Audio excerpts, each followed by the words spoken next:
I'm Malicious, and here we have another edition of MMORPG news, that I'm going to bring you wonderful news about the MMORPG genre, the developments that are coming soon or that are live right now. So without much further ado, let us begin.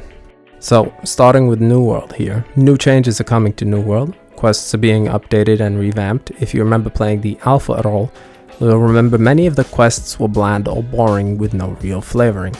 That is changing right now. They want to give players a sense of identity and purpose, so you can figure out what your preferred playstyle is and how it fits into what happens across the world.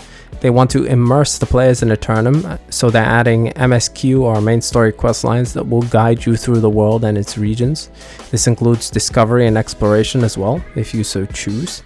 They're adding lore and ancient secrets to the world as well, so it doesn't feel as bland, and there is a point to explore and look for things and try to find secrets. So it seems like a deep dive kind of thing, and I think this is a good direction for the health of the game, especially since it's changed quite a lot since the days where they announced it as a hardcore looter PvP game. Another important thing they are working on is adding consistent activities so players can feel like their journey is filled with activities, especially in the form of ongoing story-driven quests. This is cool. I'd love to have some free time and for this not to turn into a daily quest checklist grind though. That's what I would prefer to avoid. So give me something a little like ArcheAge, options to do what I like without anything being super required. Now this is obviously ArcheAge before the whole Hiram stuff, but you get my point. They also plan on highlighting special moments and celebrating progression, so apparently they want to add more climactic moments and unique chests and lore, so you lore lovers will have something to read as well as unlocking important items, perhaps weapons. Are they offering story legendaries here, like special ones? I don't know, but we'll see. That's what they have planned on the PvE and main questing front. Let's take a look at the most recent changes, however. So it seems like the entire March Alpha update was based around questing, so they added questing variety and new objectives to revamp things. They've improved the starting experience, so they've tweaked and added some flavoring there. A more interesting development is the new voiceover and improved dialogue, so take a look at some of the voiceovers here real quick. It's always a treat to see a new face. Whether you are new to Eternum or simply from another settlement, you are welcome to First Light. It's almost a shame. I think the bears were about to accept me. Maybe. Well, what do you think of our new camp? Not much to look at yet, but as Plato says, the beginning is the most important part of the work. Though, this fort seems familiar somehow. Have I been here before? And according to them, localized voiceovers are also in progress to go with that. So we've got new regions, new enemies, new characters, new narratives, especially with the two newer regions, Ebonscale Reach and Reekwater region, which we've discussed in previous videos on this channel. And finally, they added new unique weapons and armor of the rare and legendary kind, so that's going to be exciting to see how we achieve those and how good they really are.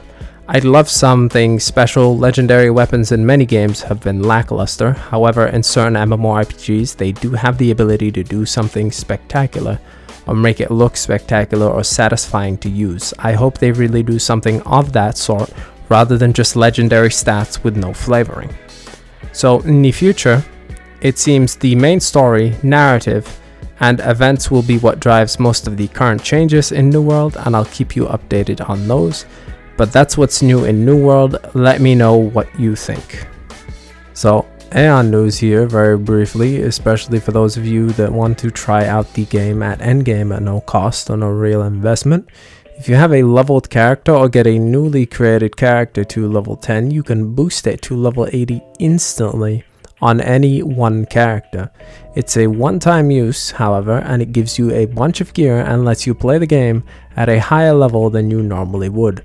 This event goes on until April 7th, I believe. It may or may be time to give Aion a shot for those of you that have never really had the chance but have always felt the urge.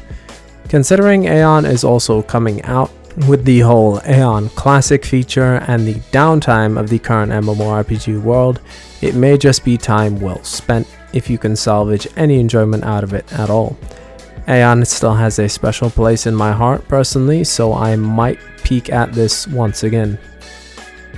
So, small World of Warcraft update here. The game time purchase options of 30 days, 90 days, and 180 days have become a flat 60 days now. Naturally, the community hates this change, which is clearly a way Blizzard is trying to keep numbers and money up for longer periods of time. Judging by the community outroar, I doubt this will stay in effect and will likely be reverted sometime soon, or Blizzard will just weather the storm. Let me know if you have any strong opinions here. Also, on the World of Warcraft subject, when it comes to Classic at least, it's releasing the whole Burning Crusade thing. And the currently certain players have been invited to the beta side of things to test out the game. Unfortunately, I am not one of those people, but if any major news comes, I'll share that with you guys. The Akasch invasion update for ArcheAge is now available. If you weren't around for it in an earlier video, we discussed how it would bring with it the new Gunslinger class to the game, as well as a whole new host of new activities to get stuck into. Apparently, the Gunslinger edition will result in 66 new classes to explore. I've always loved ArcheAge's ability to combine trees to make a class, and this only makes it more exciting. The new region, known as Ipnia Ridge, is on the western side of the Aurorian continent, and as we've discussed before, there will be new enemies, stories, quest lines, a raid, and I suppose some more things there as well. As we also discussed in a previous video, the Akasch invasion content is free for ArcheAge and ArcheAge Unchained players, but the Gunslinger skill set, however, needs to be purchased to be accessible to Unchained players, which will set you back around $15 or so for the most basic set with a few goodies. And since this is ArcheAge, there are more packages that go further up in price, but the choice is all yours. A little extra on it, the Akasch invasions will occur every Monday, Friday, and Saturday at 7:30 PM UTC for EU and 2:30 AM PDT for NA during peace times in the Ipnia Ridge and last about 40 minutes. When the Akasch invasion begins, world gates will appear in Marianople, Ostera, and Graalgate to allow all players to join the fray, and the scoreboard will be displaying what happens in the Ipnia Ridge itself. The beginning of the Akasch invasion will be foretold by various noticeable changes throughout the Ipnia Ridge regions and early formings of a dimensional rift. Once the Akasch break through, you will need to defeat the Akasch by reaching a total of 15,000 points before the Akasch take over the Ipnia Ridge. The first to reach the goal will be the winner.